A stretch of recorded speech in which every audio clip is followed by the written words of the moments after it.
Well, welcome to the Business Spotlight series. My name is Tanner Ryan. I'm a senior partner here at ActionCOACH in Central Texas. And today I am joined by Amanda Guerassio, who is the founder of Studio Guerassio here in the Central Texas area, and they are a brand strategist and design firm.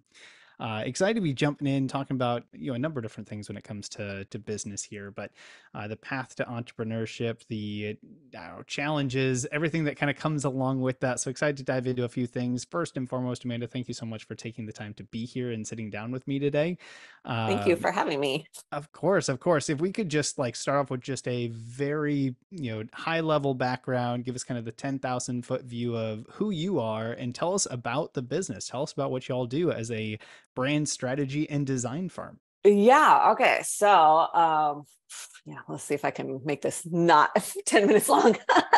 I've been interested in art and creative stuff for as long as I can remember, like way back, even when I was a kid. I was like illustrating my own books and like doing those color and posters and all that kind of thing.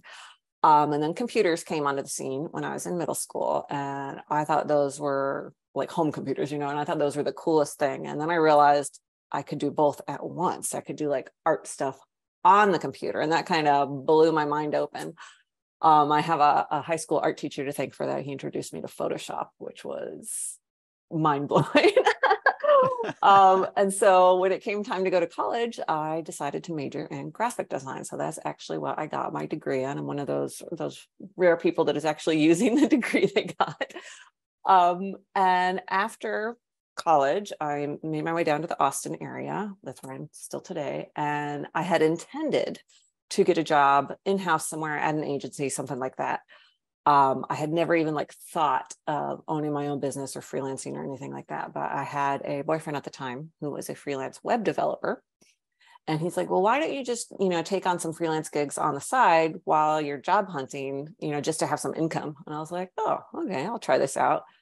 Long story short, I was hooked. I loved the freedom and flexibility of, not having a commute, of setting my own schedule, of kind of being able to work with clients from anywhere. Cause this was like, the birth of the internet business, boom. I got a lot of my first clients off of Craigslist. So yeah, that was kind of the start of it. And I really haven't looked back since. I was freelancing just as a generalist for a long time. And then about 8 years ago, I kind of, got real serious about it, formulated my business, did the LLC, all that kind of thing, and started specializing in branding because that's what I'd learned I really like to do. I really am good at it, and it really helps my clients the most. So these days, what I do is I help clients on the strategy side and the design side. So I help them figure out what it is they even want this new business to be, or if they're rebranding, help them get back in alignment with their vision for it, with what they want to stand for, who they want to work with, how they're different, like all those kind of things. And then we use that to steer the design direction for their visuals. So it always starts with the logo suite and the brand guidelines, and then depending on their business, it builds out from there depending on what they need. So that is what I do currently. Very cool. Well, I'm excited to dive into kind of the business itself a little bit more. But before we do that, I always like to just set the stage for the viewers. We've got the opportunity to chat with businesses of so many different sizes, journeys along, the growth cycle in business, all of that sort of thing. So I always like to just ask, like, generally speaking, what does your current ownership structure look like? And what I mean by this is more specifically are you a sole founder? Do you have a business partner at this point in time? Have you ever had to take on outside investors, anything like that to help grow? Like, what does that look like for you specifically? No, I am a sole founder. I have 100% ownership. I'm an LLC. I do occasionally hire contractors to help with things that aren't my forte. So like SEO, copywriting, that kind of stuff that I don't really do. I do not have any full-time employees. It's still me doing my own thing. And no, I have never had outside investment. So Very cool. Well, this next question is gonna be super fun then. I always like to ask kind of what is your current role within the business? So you're founder, you're a brand strategist, you've got like all these different things, but just like generally when you look at the business itself, how many different hats do you have to wear in the business today? all of them. Yeah, so I do the actual work. So the client onboarding and offboarding, the actual strategy work, the actual design work, all the admin work, all the sales and marketing work, all the invoicing and that kind of stuff. So yeah, I wear all the hats. Of the hats, which one do you are you? Let me ask this a fun way. Which one are you most excited to wear, and which one is going to be like the first one you take off and give to somebody else as soon as you have the freedom to do so? Yes. This is actually a story. I tried having a virtual assistant for a while and it was not a good fit. So that will be one thing down the road. But I am always most excited to wear the strategy and design hats. Like that's where like I don't really want to be a manager of too many people. Like I don't want to just be directing other people all day. I want to still be in the work because that's what I love. So I love that. But as far as like things getting off my plate, yeah, the admin stuff and the accounting stuff and maybe even like the marketing stuff. Those are not in that order, probably would be what I get off my plate. Yeah.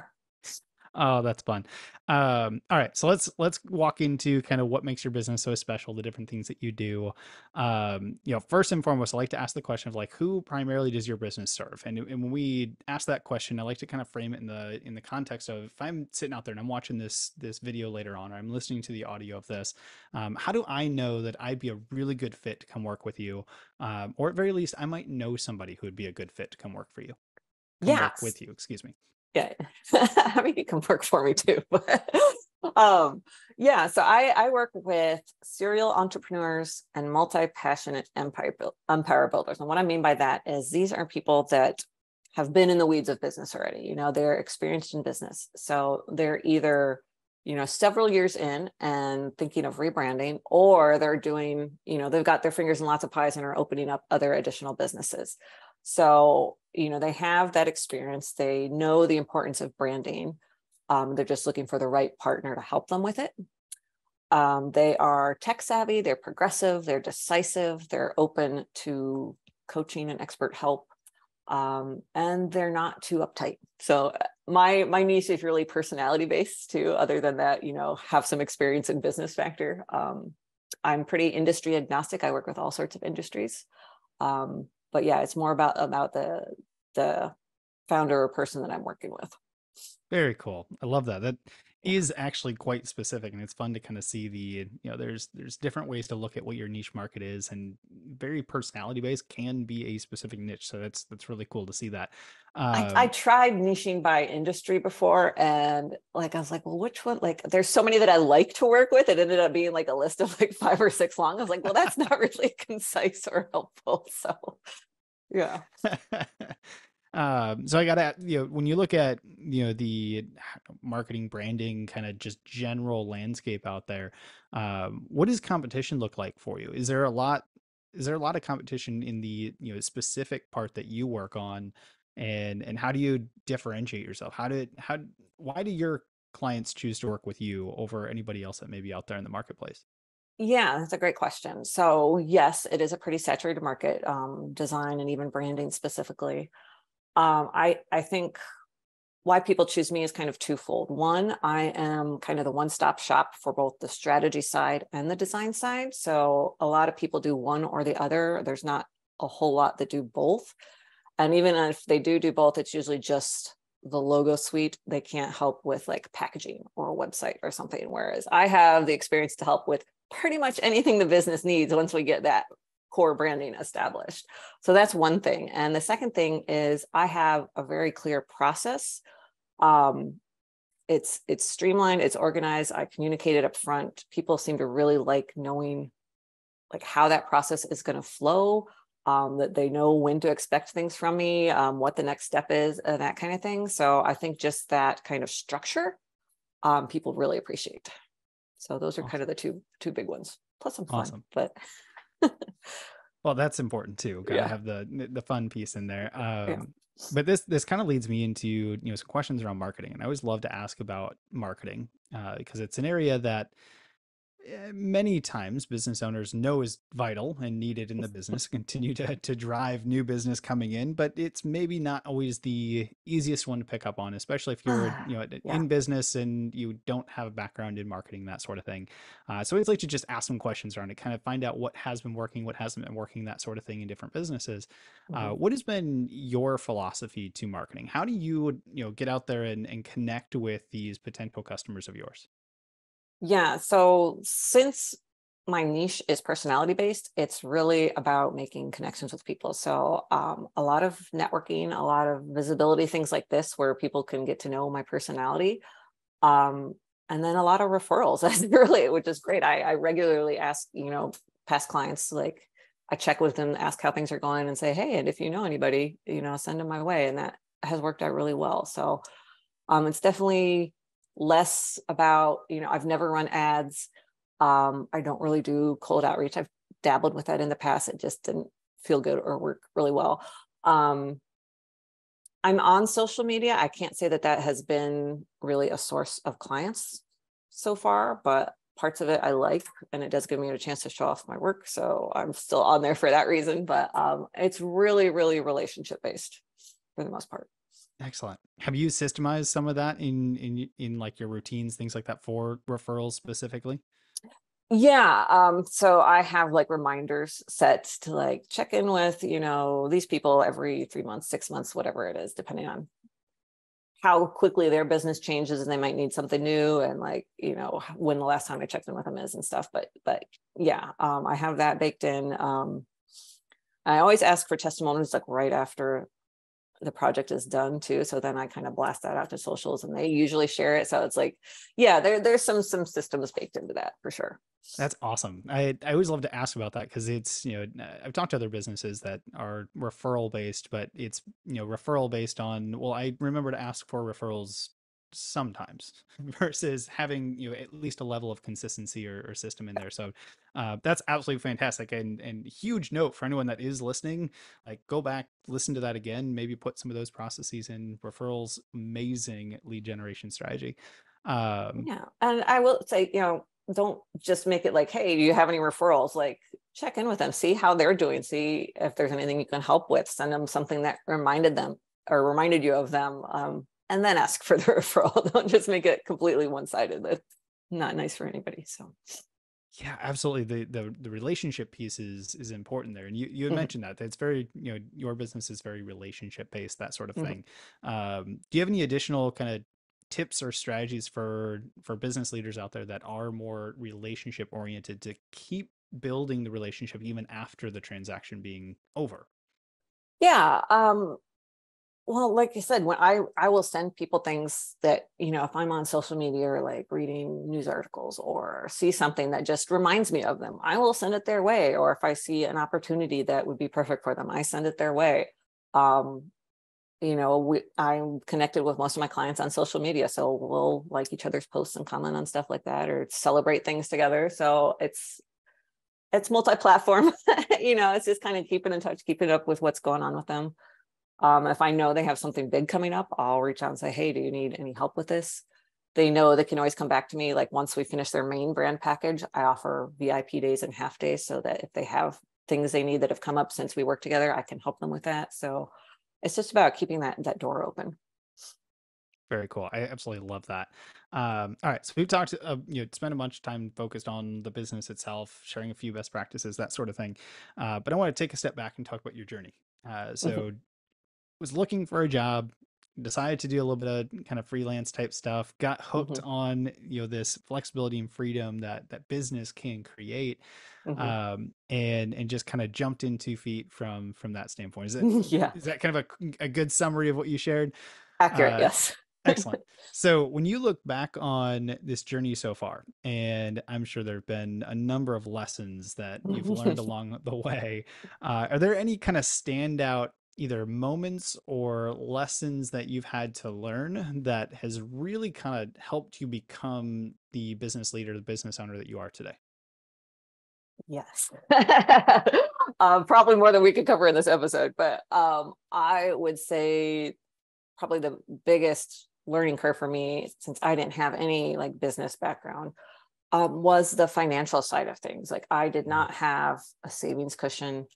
Um, I did not realize that my taxes would be severely different after my first year freelancing. That first year of doing my taxes after I was freelancing for a full year, I was like, I owe how much now? Like I just had no idea. And eventually learning all this stuff like that. Yeah, like have a separate bank account, like do all those things. Yeah, that was a big learning curve. I'd say the second thing was learning to listen to my inner red flags. Like if something is giving me like this doesn't feel great vibes, that's always right. Like whenever I've ignored that and gone forward with a client, that has been not a good idea. So it's less a problem these days, but like when I was first starting out, definitely that got me into some not fun situations. Mm. How did you learn to start recognizing those flags earlier on? Um, yeah, it's a gradual process. I would say it was more like if they tried to argue against my process or my price, like they wanted me to change how I do things because they thought that would make it cheaper or something. That's a big one. Um, and people that just, I don't know, were dismissive of expertise. Like they're like, I know I need a logo, but they don't really like understand why or what goes into it or something like that. It's all about an attitude, and I've kind of learned to recognize that attitude over time. um, but yeah, I had one instance where I was working with a lady, and she was very adamant about a design direction that just didn't make sense for her business, and I was trying to reason with her, like give her design rationale, like why that didn't make sense, and she literally said to me like, I'm not paying for you for that. I'm paying for you to just design what I want. And I was like, okay, not working with her again.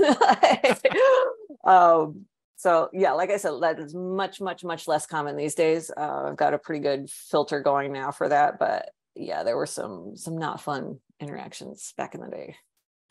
Oh man, I love that. There's definitely something to be said about choosing the clients that you actually enjoy working with, Yes, and not yes, not yeah, just because they could be a really good paying client doesn't mean that they have to be your really good client. They might be a yeah, really good fit for somebody else, and there's somebody else that is feels the exact same way for for their business, and they'd be a great fit for yeah. you, that sort of thing. It's kind of cool to see that actually take place in the real world. Um, so you'd also mentioned the financial side of things being Mm, kind of a learning curve for you.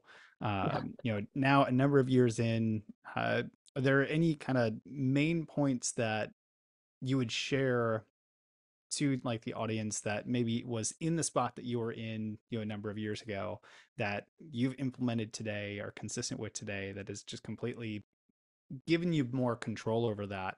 um, Anything like that that we can kind of give to the audience, say here's a couple of things that are best practices today from the financial side of things?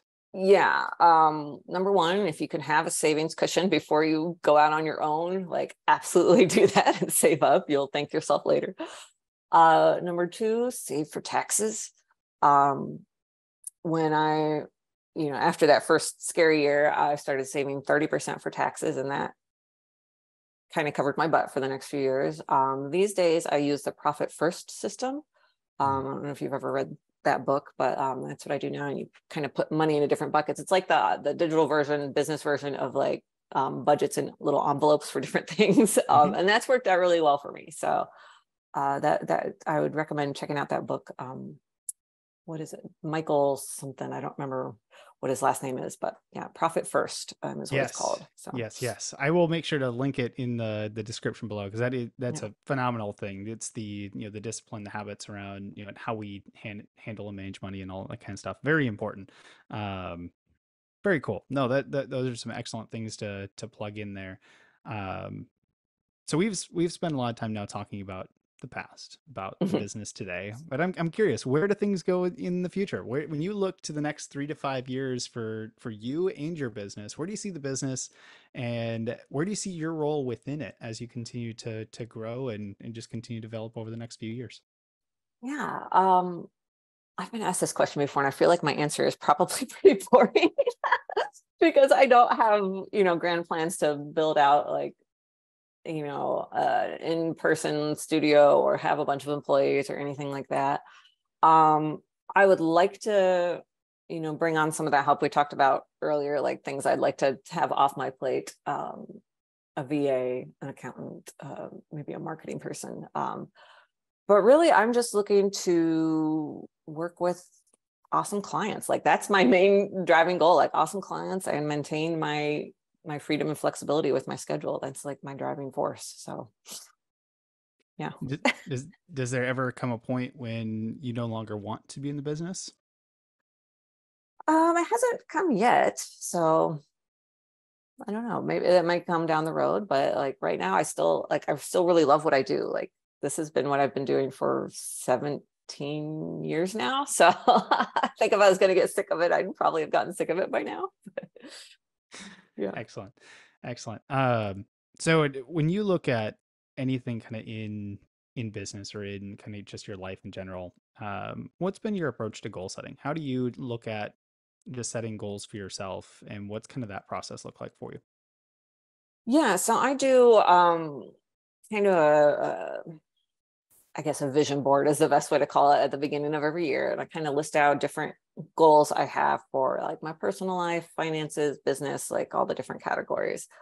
Um, and I try to make sure they're really concrete, not just something like get more clients, but like get, X clients for this package or appear on this number of podcasts in the next 12 months or, something like that that's actually measurable, because I found that if it's not measurable, I am, how do you keep track of it? Like, if I hit this goal, like, I don't know. Um, so that's been really big for me. And then the other thing too, depending on what the goal is building in those small habits that get you there. Mm, Because I'm definitely the type of person, if I try to tackle something huge all at once, it can kind of be overwhelming and I'll kind of just freeze. So I find if I break it down into smaller chunks, it's much more manageable. And I know a lot of people are the same way. So I try to build in those small steps, small habits to help me keep making progress, even if it's not a huge jump all at once. mm. Love those. The consistency is huge. The vision board thing, I feel like it's almost not talked about as much as it should be anymore. I actually just rearranged my office not that long ago, but actually had my vision board up, do that once a year I have as mine right here. well. Same Yeah. things, like update it. It's kind of cool to be able to see that and, on a daily basis and be like, that's what we're striving for, and can kind of, Yeah. check it off as we go, that sort of thing.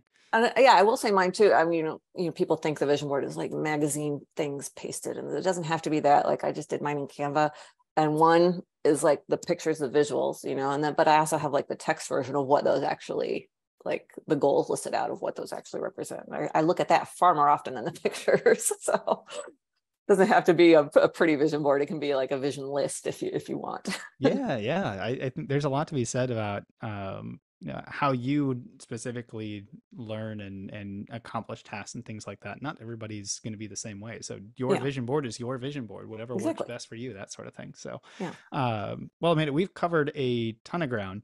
And I know we could probably sit here for another, hour and just dig into so many different things, but I do want to yeah. be respectful of time. I've got a couple rapid fire questions I love to throw out here. I've got four of them, and then we'll run Okay. into kind of the final question that we'll wrap up here on. So top head answers for each of these four. I know we could go deep on a couple of them, but best you can, top head answer for these Okay. here. First one, what would be your key to success?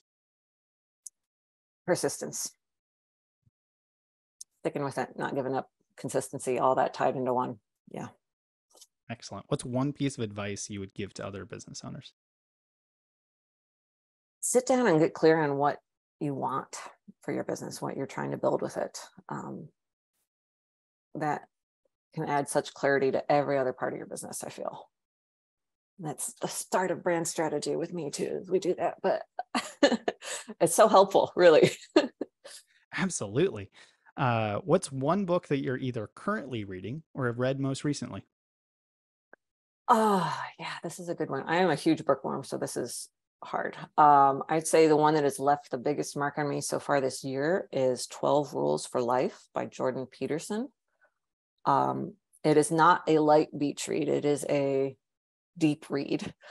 And the 12 rules are really simple when he lists them out, but then he like goes into each one in the chapter, and it's like psychology and social, hierarchy and like genetics and like mythology and like all this stuff. And it is just super interesting and like makes complete sense. And it was just a fascinating read. So that would be my one that That stands out so far. that sounds exciting. I have just now put that on my list of what things to read here soon. Awesome. All right, final rapid fire question. This is kind of a fun one. Uh-huh. When you look at your business, if you had to choose just one area that you could take some magic dust and just sprinkle all over it, and tomorrow you'd wake up and it was, I don't know, 10 times better than it is today, where would you choose to put that magic dust? Marketing. Easily. Yeah. Love it. So before we jump into the final question to wrap up our conversation today, for Mhm. those that are watching, that are listening to this later on, that want to, learn more about you specifically, that want to connect with you, that want to, get in contact and learn more about the business, where can we encourage them to go for more information? Yeah, either my website, studioguerassio.com, and I'm sure you'll spell that out in the show notes for everybody, or look me up on LinkedIn. Also Threads, because I'm on Threads now, that's a thing too. So those are the two places I'm spending most of my social media time these days. I think there's a lot of people spending a lot of time on Threads right now, Mhm. myself included. Yeah. Um, Awesome. I will put all of that in the video description below, along with the book recommendations, things like that, as we go forward. So as soon as we wrap up this conversation, make sure you go check out all of the links in the video below. So as we wrap up, Amanda, always like to end on this final question here, and that is, what is most inspiring to you today? Oh. Um, Honestly, I know this is going to be a weird answer, but the Threads app, like it is just so refreshing right now. And I was on Twitter like back in the day, like before it went downhill. And it kind of reminds me of that, but like better, like just the conversations I'm able to have on there. It feels so different from most of the social media stuff right now. And it's just, I'm really liking it. So that's my answer today. I love that answer, and I'm with you at 100%. I hope it stays this way I know, me as too. people continue on it, because it is different. There's a much different feel on it than really anything else I think I've ever been on, Yeah. which is really cool. So 100% agree with you on that one. Yeah. But Amanda, thank you so much for taking the time to sit down and chat with us. This has been truly phenomenal to just kind of sit down, learn more about your journey, about your business, all the things that you do, and kind of what's on the horizon for you. So thank you so much for taking the time and being here with me today. Well, thank you so much for having me. This was great.